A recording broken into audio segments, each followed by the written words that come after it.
7 ya mwezi wa kwanza 2025. Kesho ni Jumamosi ambapo Yanga anacheza sijui na timu gani, lakini Yanga anaingia uwanjani akiwa na point ngapi? Akiwa na point 7. Na kesho akifungwa Yanga kwa heri, anaga mashindano. Robo finali atakuwa amesikia kwenye redio na kwenye vyombo vya habari na kaona Simba. Lakini shilingi 50 mkinipatia, hiyo ni shabiki wa Yanga, kiongozi wa Yanga, na wapa pointi 3. Kesho lazima ushindi. Yani sio kwamba Mungu akipenda, acha ni mambo ya kishirikina.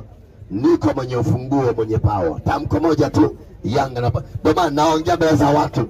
Nabii wa kweli husimama mbele za watu na kuzungumza mambo yajayo.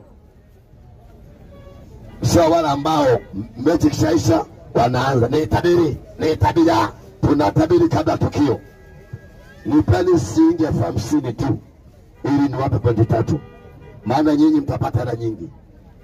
50 tu, Yanga inaingia robo finali.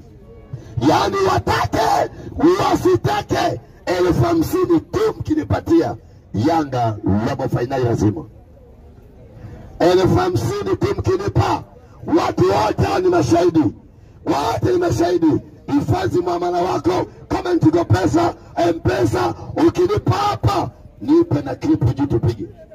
Na klipu ya ushahidi baki nayo.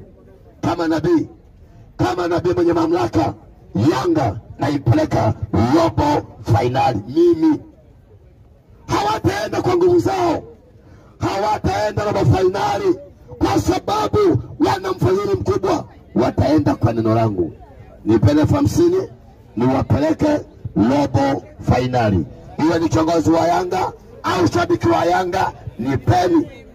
Leo tarehe 17 ya mwezi wa kwanza mwaka 2025. Niko hapa stendi ya Mbezi, nazungumza haya mbele ya umati ya watu maelfu waliokusanyika hapa. Mungu awabariki. Naitwa mchungaji wa taifa Nabii Mikaya Komando Mashimo.